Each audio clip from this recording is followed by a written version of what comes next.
Well, good afternoon. How is everyone doing? It's about 5 p.m. here Central Standard Time, and we're going to do a little bit of dream interpretation. So as you guys are hopping on, feel free to put in the comments where you're coming in from, what state, what country, wherever you happen to be at. It's always great just to see the different places that people come in from. One of the things I have noticed is that with us doing it a little bit later in the day, we're not having as many people from Europe showing up.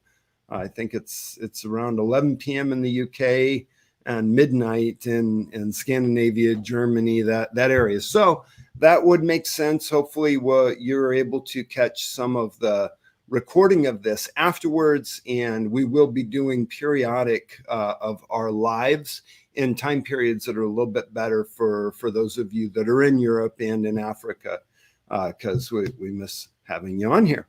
So let's see, we've got Fort Mill, South Carolina. Amazing. Welcome. Glad to have you on with us. I'm getting ready this weekend. I'm heading out. I'm going to be in Lafayette, Louisiana. So if anybody is near Lafayette, Louisiana, and wants to come out, I'm going to be doing a Sunday morning service at the Vineyard Church in Lafayette, and would love to have you join us. It'll be a really good time. I get to spend some time with some good friends of mine, and we're going to be hanging out over the weekend, and we'll do the Sunday morning service and see what else God opens up while we're there. But excited to be there, and just wanted to give you an invitation just in case you're able to make it. So we got Sheila from Colorado. Welcome. Glad to have you. We've got the Philippines. Amazing. Good you could make it on. We've got Maryland. Wonderful. Well, hey, as you're hopping on, we are going to be interpreting some dreams. So please feel free. If you have a dream that you'd like us to look at, we'll take a dream, we'll walk through it, try to come up with some understanding of it. And we'll just do each time there's another time, another dream. We finish up one dream, we'll just choose another one. So if I miss your dream, please feel free to put it back in. Try to have it a couple times. It might make it a little bit more likely to catch it as we're finding when we're going to be doing those. So go ahead and put those in the comments, and wherever you're at, even if you're on Facebook, I should be able to see them on my screen as you put in those comments, and we'll start interacting with those. Let's see, we've got Akron, Ohio, Sydney, Australia. Amazing. Welcome. So that is one of the benefits of doing it a little bit later. We're missing some people from Europe, but some people over Philippines, Australia, South Pacific, and Pacific Rim are able to come in. We've got Tennessee, we've got Sacramento, Connecticut, Georgia. Welcome, New Zealand. Amazing. Good to have you. We've got Pennsylvania. Let's see, Ventura, California. Wonderful. Wonderful. Okay, so let's take a look. It looks like we've got a dream in here. Vonda. So Vonda, your dream, I saw a double rainbow that had a double rainbow on top of it. Instead of a long arc, it was more angular. Okay, so rainbows represent promise, right? Double rainbows, be the fullness of promise and emphasis of promise. So there's something that God's promised. But why instead of a long arc, it was more angular. I'm trying to see if I can, hear anything as to why the angular, what that would mean, what that would represent. And I am not quite sure what to do with angular, other than it's just not normal. So maybe there's promises that are going to be fulfilled, but not in the way that you expect them. That seems to make sense. I'm not 100% sure if I've got revelation on that or if it just seems to make sense. So how does that land in your spirit? If that lands and you're like, oh yeah, that's what God is saying, then go with it. But obviously there's something of promise that's being shown and being confirmed to you that the promises are going to be fulfilled. But on the part on why it's angular, if that doesn't land with you, then keep on asking, and let's see if God will give you an answer. Okay, let's see. Here is one. I think that's Chaik Ubaka. I was at a table and a woman was trying to attack me. I shouted Jesus and was wearing a white robe. The attack didn't work and she was angry. So it's basically saying that the enemy has been trying to attack you, but because you know who you are in Christ and you're walking in righteousness, that the attack is not going to land. I'm pretty sure that's Isaiah 54, where it says that every weapon that's formed against you will not prosper, that it will not have its effect, because this is the heritage of the servants of the Lord. So white robes is about being a servant of the Lord. We get that out of the book of Revelation and some other places where it talks about that. So that is an encouragement for you, that when that attack comes, hold on to who you are in Christ and call out for his help, and he's going to provide that help for you. All right, and 419. So using a bathroom and men barge in. My friend's friend named Summer busts in and gets them out. When I'm done, I feel not safe at the gathering, but Summer has a close eye on me, keeping harmful men away from me. So using the bathroom often talks about dealing with some inner issues, maybe some heart issues, maybe some things that we need to get cleaned up in our life. And so that's what that's talking about. So people barging in, men barging in on you, it is talking about how you've got some things that you need to deal with, but people are taking advantage of that, and you have felt exposed and you felt violated, and it's left you in this place of insecurity is not the right word, but of feeling concerned that people are going to continue to do that. But God is showing you that you do have friends around you that are going to protect you and protect your boundaries as you deal with the stuff that you need to deal with and get the healing that you need to get. So there is encouragement in the middle of it, even though that was not a fun thing to have happen. Let's see, Kristen Taylor. Kristen, you said, I had a dream that I was watching the news and the anchor looked up and said, this hurdle you're facing can be overcome. It felt like he was talking directly to me. So you're watching the news, and then the person that's sharing the information says the hurdle you're facing. So this is about a prophetic word. This is talking about situations that you're facing. So the news is about what's happening in the world right now. Now, most of the news, when you look at the news, is usually about the difficulties, the pain, because that's what sells. That's what gets people to look at it. So a lot of times news will be in the negative, but it's obviously it's not intended to be that way. But in dreams, in our current culture right now, that's tend to be in that. And the fact that it's talking about a hurdle also says this is a difficulty. This is something that you're going to have to overcome. There's something that you're going to have to do to get past this. So what this is saying is that you're seeing what's going on, but God is giving you the encouragement that as he's speaking to you and he's showing you actually what's going on, that he's giving you the encouragement, you're going to be able to face this and you're going to be able to overcome it. You're not going to be under it. You're going to be able to overcome it. So this is a promise for you that's intended to give you courage and give you strength in the situation that you're finding yourself in, the things that you're having to deal with. Let's see, Isa. Isa, I saw two lions, a white one and a brown one, or were they both white and brown? But white and brown, and they were guarding a person sitting on a throne. I saw dead whales falling from the sky too, and eclipses. That almost feels like that's more than one dream, or that's just different things that are kind of put together.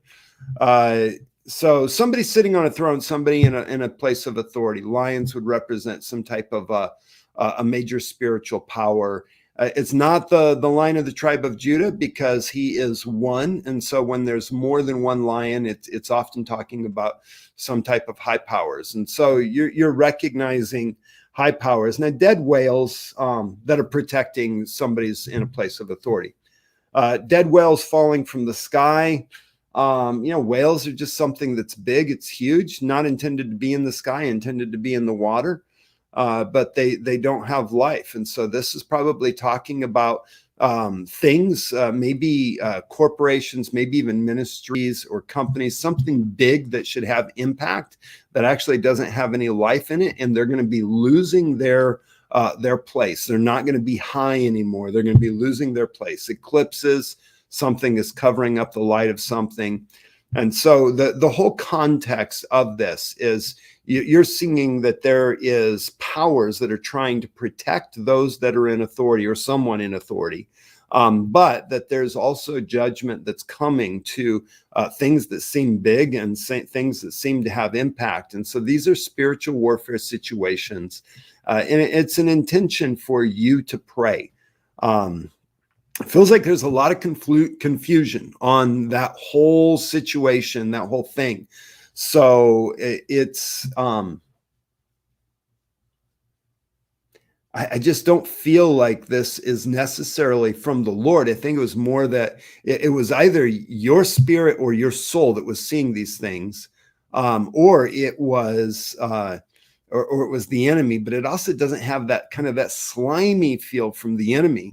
And so it just kind of seems like you're seeing things. Maybe your spirit is more active than what God is trying to show you right now. And so it's always good, no matter what you pick up, to pray and invite the Lord into it. And so, one of the prayers that I would suggest for you is one, Lord, whatever is going on, would you let your will come, no matter what the enemy is doing and no matter what those in a place of influence are trying to accomplish, would you let your will be accomplished? And so that is always a good prayer. Your will be done on earth as it is in heaven. And so that is always a really good way to pray.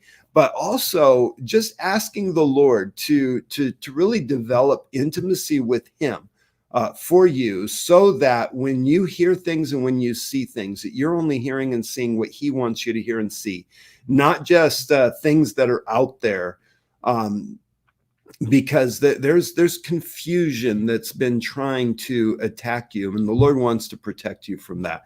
And so if you run to him, he is going to provide that for you. So bless you, Esau. And bless you with courage. There is no fear in the Lord. And so we just speak peace over you. We speak peace over your spirit, peace over your dreams, that the Lord would come and that you would recognize that there is something real that's bigger than what has tried to present itself that's untrue. Okay, Sheila Palmer.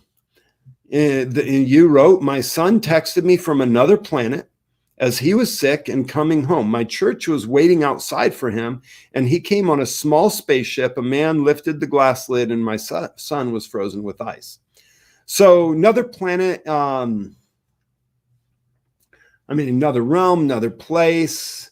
It's almost like there's been this place where your son's out doing things that seems so foreign from you, from what you're familiar with, that it's almost like he's on another planet, and that there is a place of prayer that is going on, that there is a call. He's going to be coming to the church. He's going to be receiving some health and some healing, and that what God initially started in him is being preserved. That whole thing of being frozen with ice is you freeze things with ice to preserve them. So there are promises of God for him that have been preserved. And so I just encourage you that there are things that have been preserved in your son's life, and that there's a place where the church is going to be interceding and praying for healing for the things that he's encountered. And he's going to recognize that and look for that healing and that help.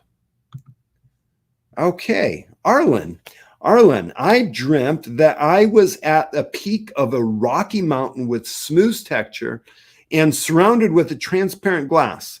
On this peak, I can see Green Mountain, the horizon, and feeling the sun rising. So Mountains often talk about place of encounter with God. We get that from Mount Sinai. Moses goes up on the mountain to meet with God. We've got Elijah that goes up on the mountain and meets with God. You've got Jesus that goes up on the Mount of Transfiguration and encounters God.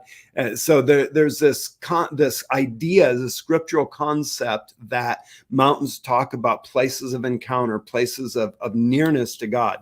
And so you're seeing that you are going to be on this peak. And I wonder if you're actually here now. It feels like you're in a pretty good place with the Lord in a lot of different ways. But you're in this mountaintop experience, but it's surrounded with a transparent glass. So there's protection from the elements. There's a protection that's there. And you can see Green Mountain, the horizon, and feeling that the sun is rising. So you're not seeing this, and you're in a place where the sun is not risen yet. So there's not the light to show you what it is that's going on, but you've been in this place of protection, and you're going to start to come into the place where you see the spiritual heights that God has called you to and is protecting you as you step into.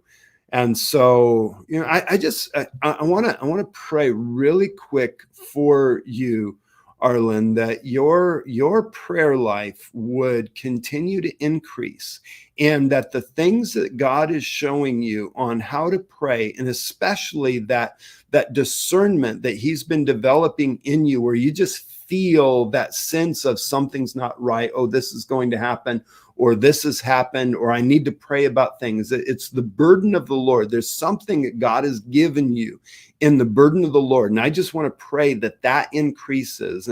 The burden of the Lord is never a negative thing. It is a positive thing. And the prophets would talk about the burden of the Lord that would come upon them. And it's a way of receiving revelation. It's not always as clear as some of the others, but it's powerful, and it's essential if we're going to accomplish what God has called the church to. And so you have that gift, and that's going to be increasing. And so I bless you with that, and I bless you in that gift in the name of Jesus Christ. That's fun. So Nicole, let's see, there's a roach flying in the room. I sprayed, but it didn't die. Then a bee started flying with it, sprayed, and the bee died, but the roach put on a big green diamond ring flying. I got wasp spray and I killed it. All right, so, roach is something unclean, usually because there's garbage, there's sin, there's something that's unclean that's in the environment. Bees usually talk about demonic attacks, stings. There's a hornet that was sent, was a demonic attack. There was also a hornet that was sent, which was a spiritual attack from the Lord. It was sent in front of the Israelites. But either way, it was sent as an attack from a spiritual attack that created confusion. And so this is obviously not a hornet from the Lord. This is a negative thing. So this is a demonic attack. So roach is something that's in the environment that has come in that's unclean, but then the bee is recognizing that there's a demonic root to it. You've been able to heal, take care of, remove the demonic attack, but you're going to need something stronger than what you've had to be able to deal with this roach, this ongoing issue that is because of uncleanness in the environment. But you are going to be able to deal with it. You are going to be able to have what you need. God is going to give you that wasp spray. It's going to be available. You are going to be able to kill it and remove this thing. It's not going to continue. Now, what's the room? You didn't say this was your house, so it's not necessarily saying that you have some type of uncleanness that's allowing the roach there. It's just talking about the environment that you're in. Now, whether this is like the community environment that you're in, whether this is your church environment, whether this is your work environment, it does not say in the dream, but you'll probably recognize this, feeling the attack, feeling like something is bugging me. And then realizing that you've got to do something to take care of it. you'll see that, and that's when you'll recognize what environment specifically the dream is talking about.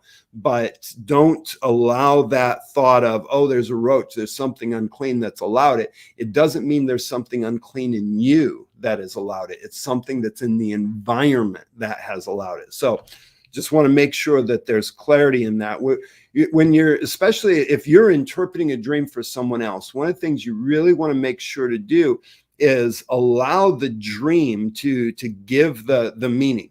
So like in this dream, if it was saying it was her house, like I was in my house, I was in my living room, or I was in my bedroom, or I was in my kitchen, and this roach started flying around, then you would have something that there would say, okay, there's something in that environment, your kitchen, your house, but that's not what's being said in this dream. So you want to be very careful not to communicate that in the interpretation, because it can become very easy, especially when we have a tendency to look for the negative, and we really need to develop that ability to look for the positive. Oh, there's a roach, there's sin. Oh, it's probably their sin.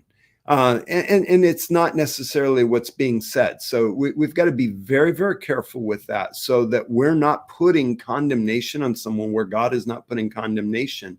And so being very clear about issues like that is important in dream interpretation, because there can be a tendency, especially for prophetic people that maybe they've recognized issues, maybe you've walked people through issues, maybe you're dealing with your own issues. Sometimes when we're being convicted of things in our life, it becomes very easy to see that in other people's lives if we haven't really dealt with that.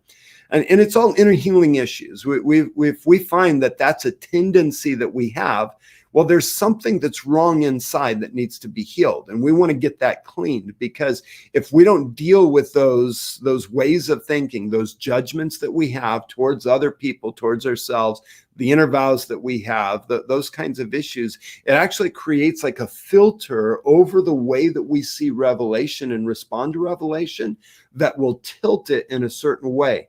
And that can be very damaging to other people, especially when it's not what God is saying. So if it is what God is saying, we want to say it with kindness, and we want to give them the opportunity to respond to the Lord. But if it's not what God is saying, like in this dream is clearly not what God is saying, you want to be very, very careful not to imply that.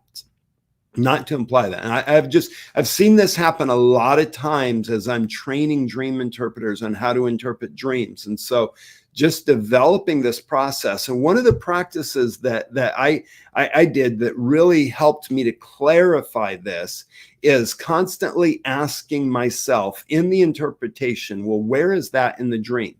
Well, where is that in the dream? And asking that question again and again until you almost get tired of hearing it. But it actually develops this habit that you start looking for, wait a second, I had that thought, but where is that in the dream? Well, that's not in the dream. And then I can start asking, okay, so Lord, is this a thought from you, or is this an assumption that I have? Is this, is there something else that's going on? And as we find that, we can actually move forward and deal with that. And it changes the dynamic, and we'll find ourselves being a lot more fruitful with the revelation that we give. Because the whole point of dream interpretation is to help the dreamer to understand what it is that God is saying to them. We're not trying to fix them. We're not trying to anything else. We're trying to help them to understand what is God saying to this dreamer. And so one of the key questions that we ask is, well, why did God give this dream to this dreamer? And if we can answer that question, we're going to get to the right interpretation. Now, if you want to go deeper in that, obviously, we have a lot of resources that are going to help you grow in dream interpretation. We've got our online courses, which are available as a subscription. You get a monthly fee, and you can go through as many as you can. So if you have some extra time and you just want to do a crash course, we've got 17 courses. I think it's 18 now, 17 courses that are on our online class that you can take. And about 4 or 5 of those are about dream interpretation.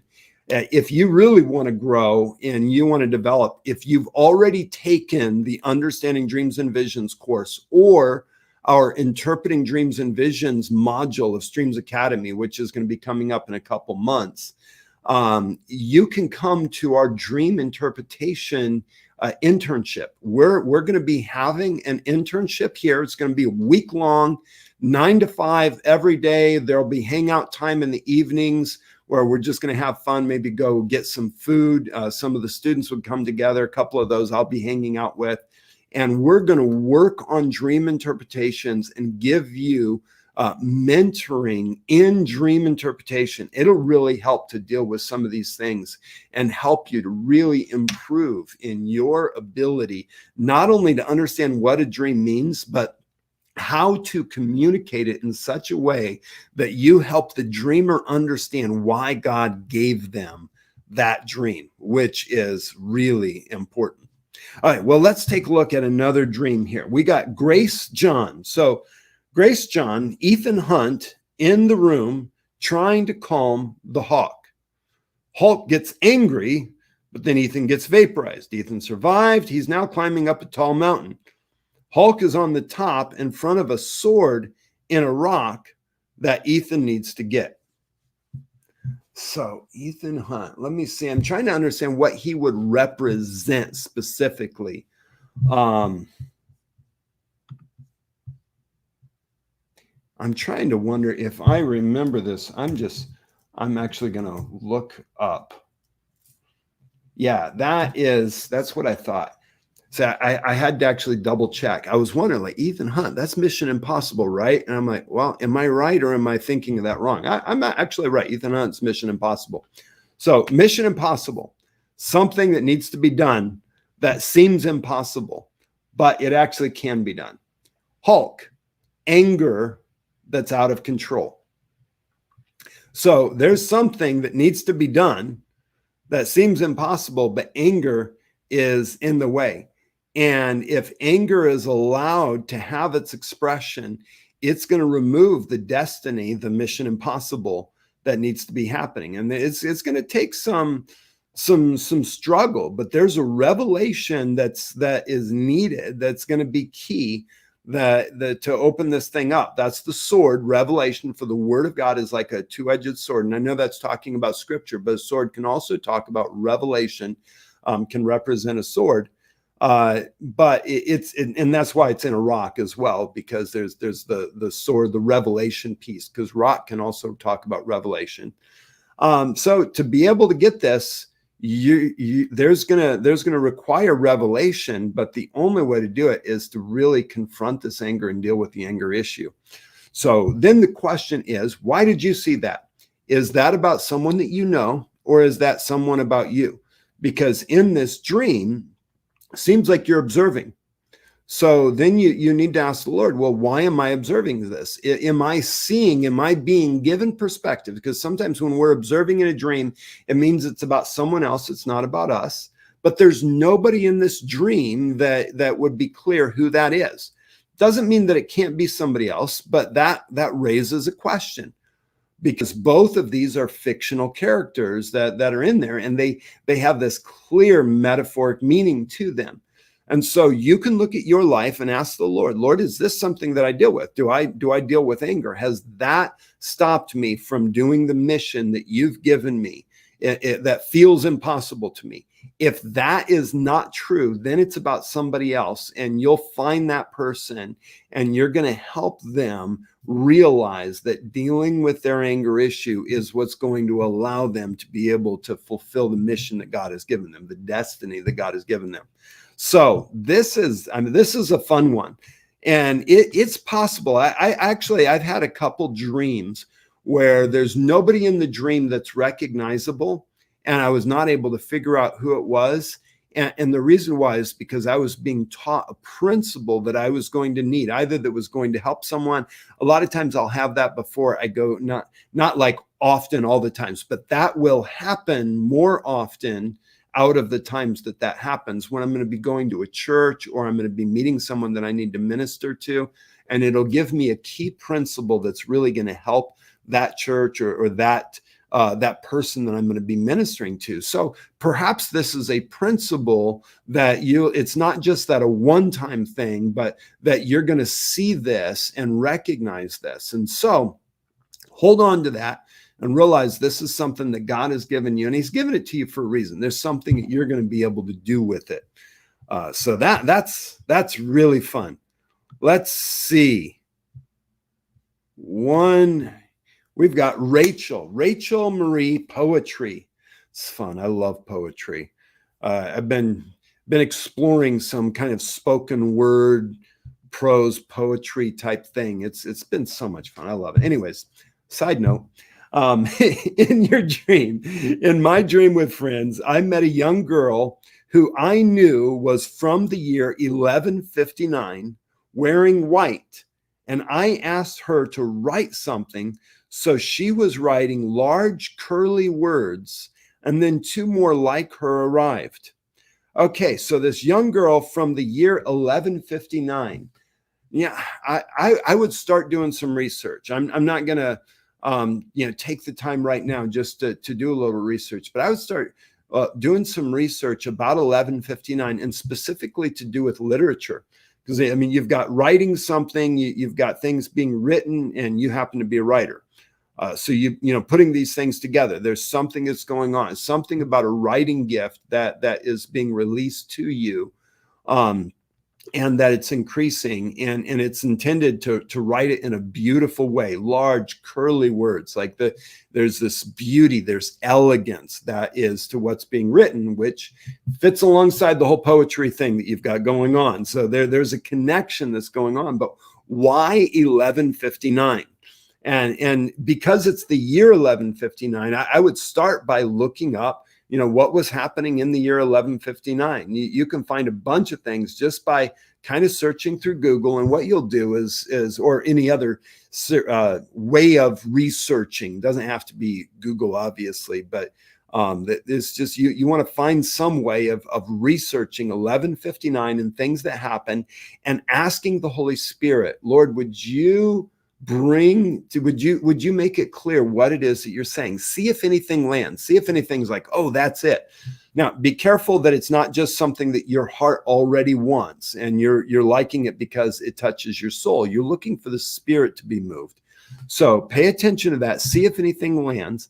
The other thing is just to take a look and see if there's anything. I mean, because it's poetry, like I would look at Psalm 115, verse 9. Is that a passage? Does that say anything to you? Is there a chapter 11, verse 59? I'm not sure. I can't remember right now if there's any chapter 11s that are 59 verses. It doesn't seem like it, but it's very possible. So I would look at something like that. I mean, the other thing, 1159, is it's right before midnight, right? And so you've got the last minute type thing, but that doesn't seem to fit. Doesn't seem to fit this dream. So it feels like it's more something about historical, who was writing in 1159, maybe who was writing poetry, who was, kind of key things. Take a look for that. See what the Lord brings up. But that's where I would go with it, because there's something about the writing gift that is being released to you. This dream is talking about, and you might be able to dial that in a little bit more if you figure out what that 1159 is. Isn't that fun? I love this stuff. It's so much fun. Well, I'm going to do one more, but I do want to just mention something. Like we do these videos, we put out these resources. Those of you that are on our app, we've got a lot of free resources. The Dreams Guy podcast, we've got blogs we're putting out on a regular basis, because we're trying to equip the church to be able to hear God better. And we're doing this as a ministry. And so your support is what allows us to continue to do this. And we don't do this very often, but I wanted to give you an opportunity. If you've been blessed by some of the things that you've seen right here on YouTube, on our YouTube channels, the things that are on our website at streamsministries.com, I want to encourage you just to ask the Lord if he would have you to support what we're doing, so we can continue to do this, continue to put out these resources. And a lot of them we do have for free. Obviously, we do have some things that are that have a cost to them. But if there's ever anything that we have a registration fee for, and you literally do not have the money to be able to be a part of it, contact us. Let us know. A lot of times we have scholarships that are available for things. And so maybe you want to, even give a scholarship and allow somebody else to be a part of what it is that we're doing. So any of those, here's how you can give. We've got text, obviously. You don't have an envelope with you, but you might. But our online, right on our website, there's always a donate button. And in our app, there's always a way that you can do that. And if you really appreciate what we're doing, the most helpful way of giving is to give some type of a regular recurring monthly donation. And that's available online as well as on our app. So if you would do that, that would really be a blessing for us. And I just want to thank you for that. Well, let's look at one more dream and we will go from there. SRSH. All right. So I'm in a living room of my apartment telling my parents we're in California due to amber light out. My cousin, a music film score composer, is there. I go out, becomes his home in California. I wake up saying must find star in California. So amber light out. It feels to me like that's something about like withholding. Is that like it's not yellow, it's not red? Yeah. I don't know what amber light out. I mean, I can think of like if the amber light is out, if the light that was amber was out, what that would mean. But it feels like more like this is like a warning system type thing, or how bad something is, how difficult that it is. And amber light would be, not the worst, but it's also not the least. So there's something that's going on. And it has something to do with media, because you've got your music film score composer. You got California, you've got up must find star in California. So there's something that is you're being invited into, but you don't have the power to get there. I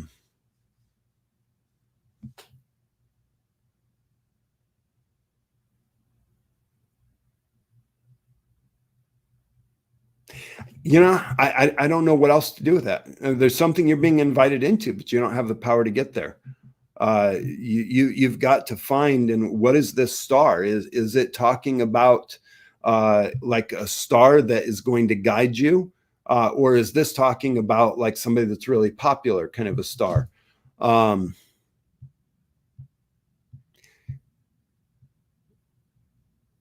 Yeah, I'm not getting revelation on that particular dream. I think that got a couple pieces of it, but I'm not getting that clear sense of the Lord on that. So, yeah, sorry about that. Not sure what to do with that. I'm gonna try another one just really quick. Tucker's put this in a couple different times, so we'll see. Maybe I can get a little bit better revelation on this one before we end up. So I'm Superman. All right, so you are Superman. Okay, and I'm taking an elevator to the 222nd floor. I saw a secret elevator that I was taken up in from across the street. I see the city from a window in 222 floor and buildings all the same cream color. So Superman is, that strength, it's that power, it's that faithfulness, it's virtue, that whole thing of having something to be able to help others. The elevator is increasing in the things of the spirit, and 222 is a multiplication. So basically what it's saying is you're starting to discover that you have spiritual gifting, and God is going to take you on a journey of increasing in spiritual activity where things are going to be multiplied, things are going to be doubled. Like that double portion, that 222, and it's said 3 times just for emphasis.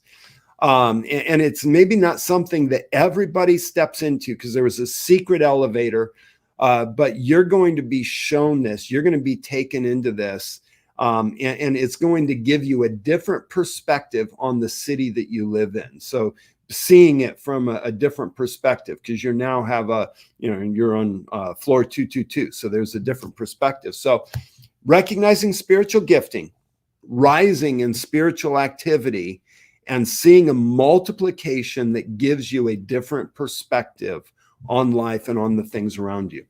That's a lot of fun.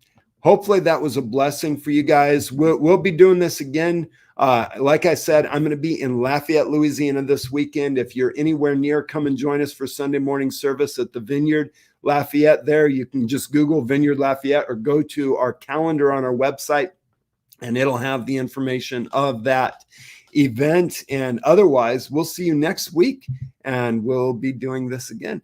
Bless you guys. Have an amazing time. And again, thank you so much for those of you that gave, and those of you that are faithful supporters of the ministry. Bless you. We could not do what we're doing without your help. And so thank you so much. Have an amazing day.